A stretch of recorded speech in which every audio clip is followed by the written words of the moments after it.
So now inflation is a huge problem. See, inflation was the government's solution to the problem until inflation has now become the problem. And so inflation is going to get much worse. Forget about what these central bankers and politicians are saying about their commitment to fight inflation, how they're resolute and how they're determined no matter what to bring the inflation rate back down to 2%. That's never going to happen. We're going to see 20% inflation before we see 2% inflation.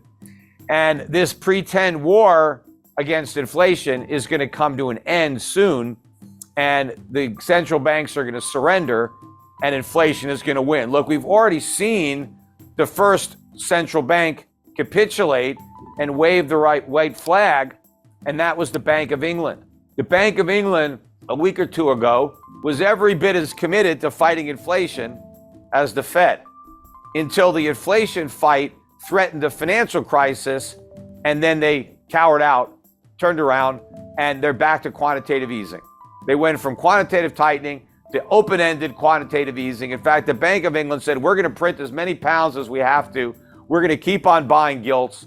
We're not going to let interest rates go up. They have to let interest rates go up. If you want to fight inflation, you got to let interest rates go up. But the other thing you have to do to fight inflation is to make government spending go down, because government spending is the source of that inflation.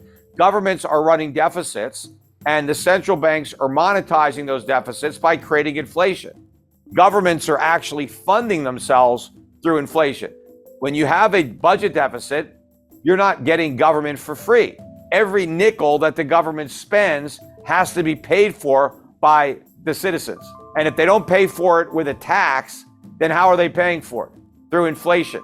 So when prices go up, that's the tax that you're paying for all these government programs.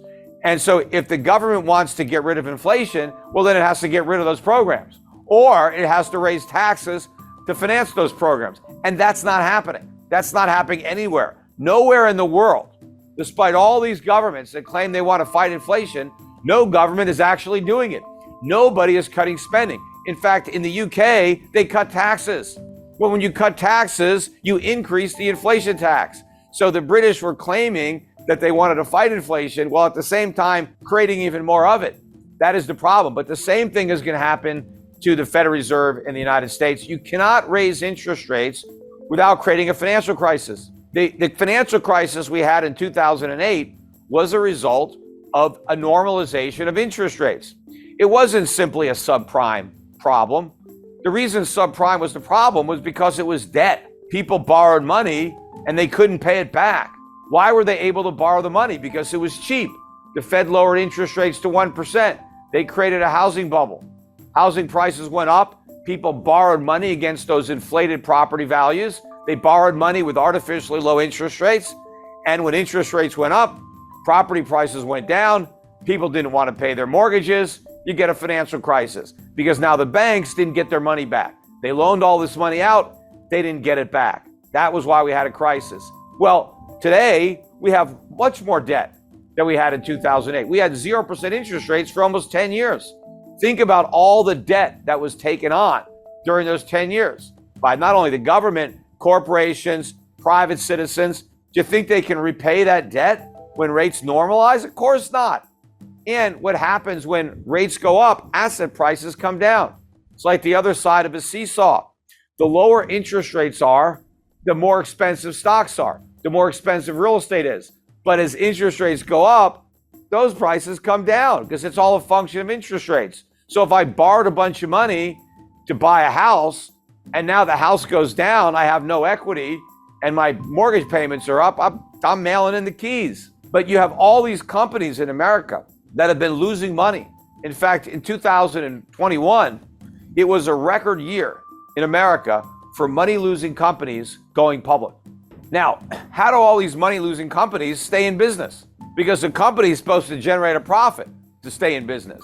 How do you lose a bunch of money and still stay in business? How do you pay your employees? How do you pay your rent? Right? How do you do anything? Well, the companies were selling stock to the public. They were raising money by selling stock, and a lot of companies were borrowing money to pay their expenses, taking on debt. But it was all great when rates were at zero, And people were willing to buy these overpriced stocks when rates were at zero. They're not willing to do it when rates are at 4%. And in order to fight inflation, they got to go much higher than 4%. Despite the rate increases, federal funds rate in the United States right now is about 3.25% to 3.5%. Inflation, even the way the government measures it, is 8.25%. That's negative 5% real interest rates. You're not going to fight inflation with negative 5% rates. You're going to create more inflation. The only way that you can fight inflation with higher interest rates is if the interest rate is higher than the inflation rate. And it can't just be a little bit higher. It's got to be meaningfully higher.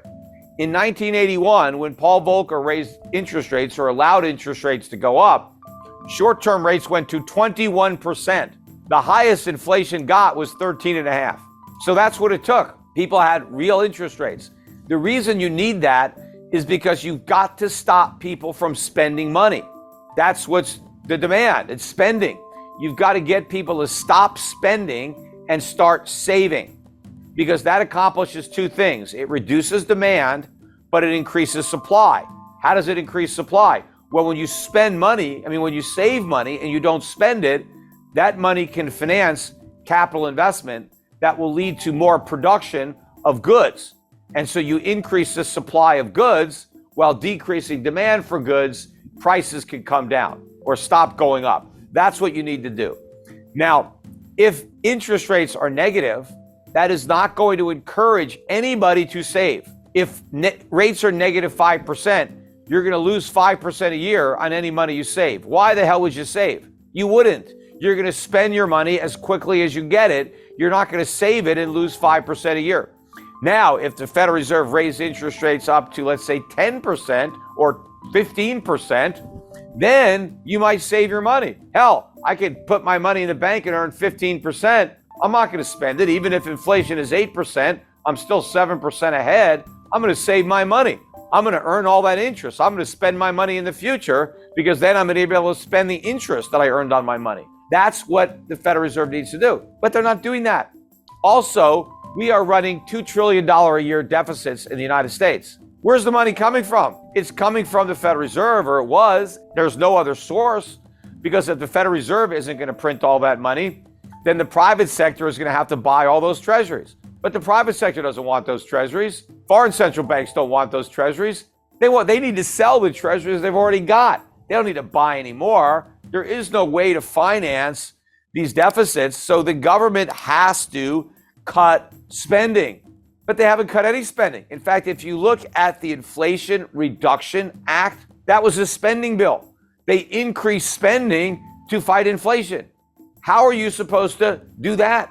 It's the spending that is the source of the inflation, because the spending is being monetized by the central bank. So instead of fighting inflation, they created additional inflation. Instead of putting out the fire, they poured gasoline on the fire and just pretended that they were going to put it out. But everything we're doing, we're forgiving student loans.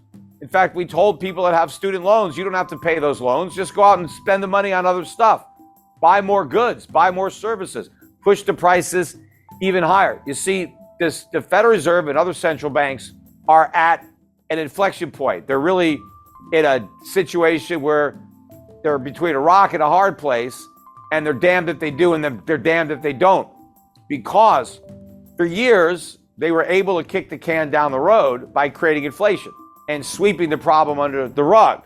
But now that inflation has become the problem, they can't solve the inflation problem by creating more inflation, because the solution to every problem has been inflation. The economy is weak, print money, lower interest rates. Companies are failing, let's bail them out. How do we pay for that? Print money, create inflation. So inflation has been kind of the one-trick pony. It's been a cure-all. Whatever ails us, just inflation is going to be the cure. Well, now that inflation is the disease, where's the cure? There is none.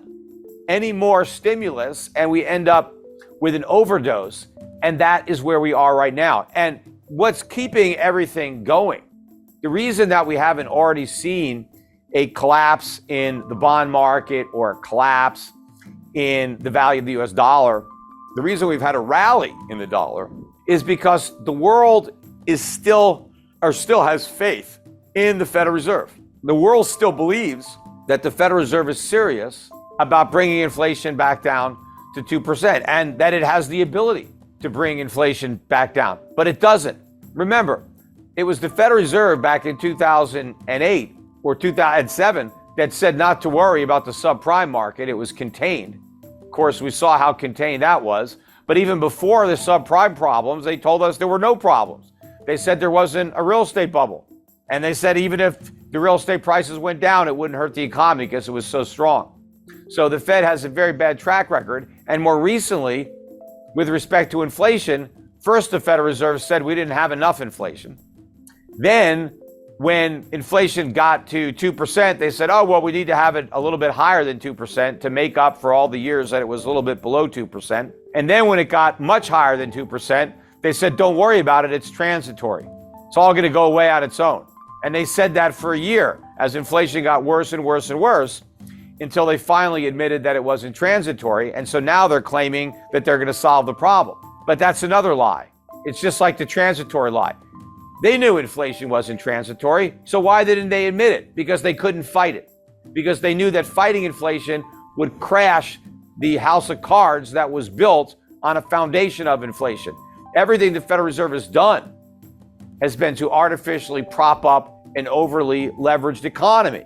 Well, the minute they try to fight inflation, they knock out those props and everything comes collapsing down. That's why they pretended it was transitory, because they didn't have the guts to do something about it. It was only when the problem became such a big political, hot potato, and everybody was worried about inflation, that the Federal Reserve finally said, okay, we're going to do something about reining in inflation, but they don't have the ability to actually live up to those commitments. Now they can pretend and they can hope that inflation just goes back down to 2% all by itself, because they're talking about how committed they are to bringing it down, but they can't do it without creating a financial crisis. In fact, the rate hikes that they've already delivered, even if there's nothing else behind it, will create a financial crisis. It's just a question of how much time.